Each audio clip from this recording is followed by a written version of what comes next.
He's been in office for 6 years. He has been the leader of the Conservative Party for 11 years. He's there with his family. Watch out for this flash photography. Obviously, all the children and Sam Cam there as well. Good afternoon. When I first stood here in Downing Street on that evening in May 2010, I said we would confront our problems as a country and lead people through difficult decisions so that together we could reach better times. It's not been an easy journey, and of course we've not got every decision right. But I do believe that today our country is much stronger. Above all, it was about turning around the economy, and with the deficit cut by 2/3, 2.5 million more people in work, and 1 million more businesses, there can be no doubt that our economy is immeasurably stronger. Politicians like to talk about policies, but in the end, it is about people's lives. I think of the people doing jobs who were previously unemployed. I think of the businesses that were just ideas in someone's head and that today are making a go of it and providing people with livelihoods.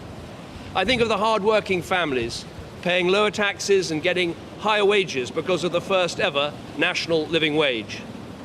I think of the children who are languishing in the care system and who've now been adopted by loving families.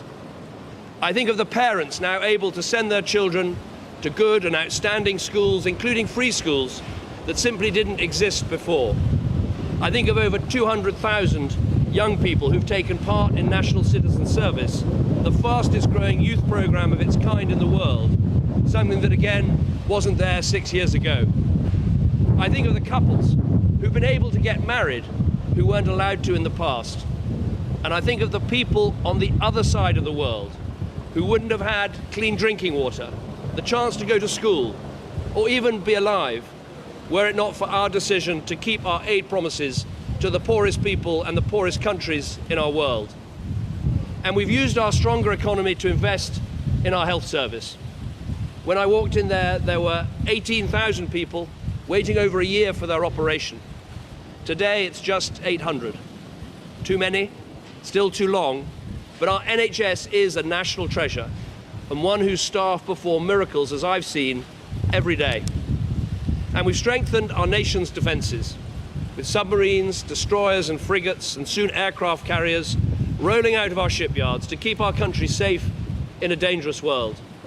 These are the choices and the changes that we've made. And I want to thank everyone who's given so much support to me personally over these years.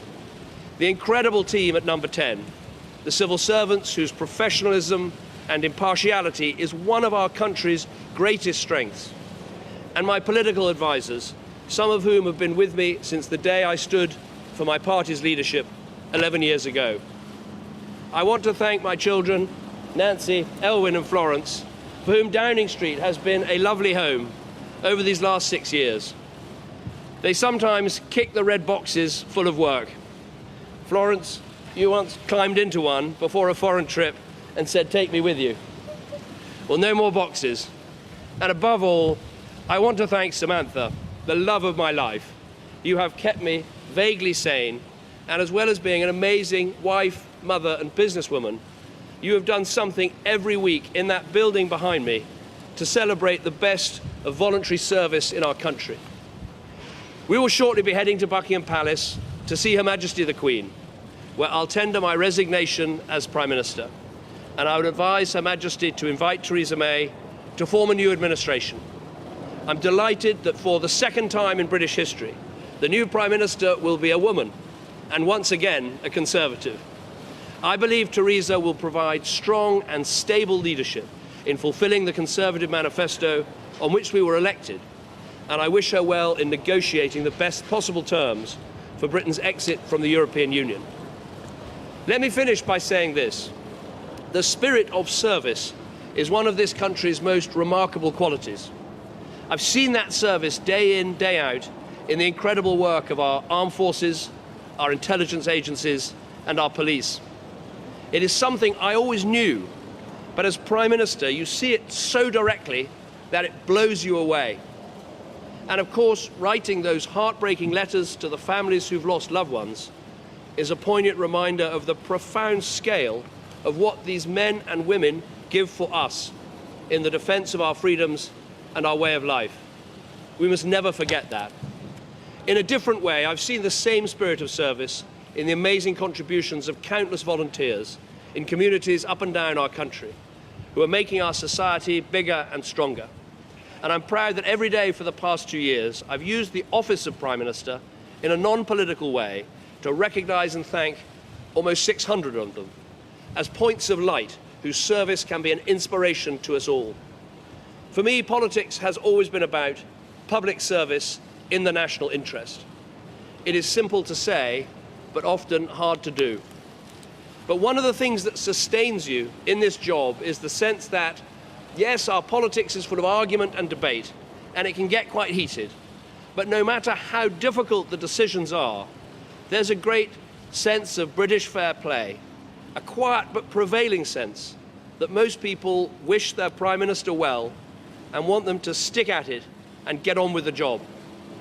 So I want to take this moment to say thank you to all those who've written letters and emails offering me that support, people who I'll never get to meet and never get to thank personally.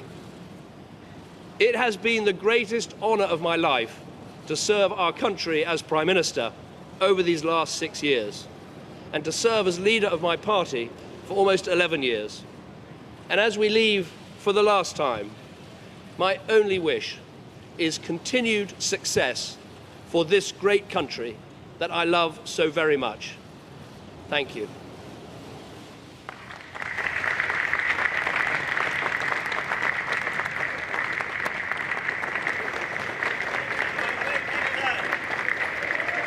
So the Cameron family, David and Samantha, and Florence, Elwyn and Nancy, standing on the doorstep of Downing Street before going to Buckingham Palace. In his speech, the Prime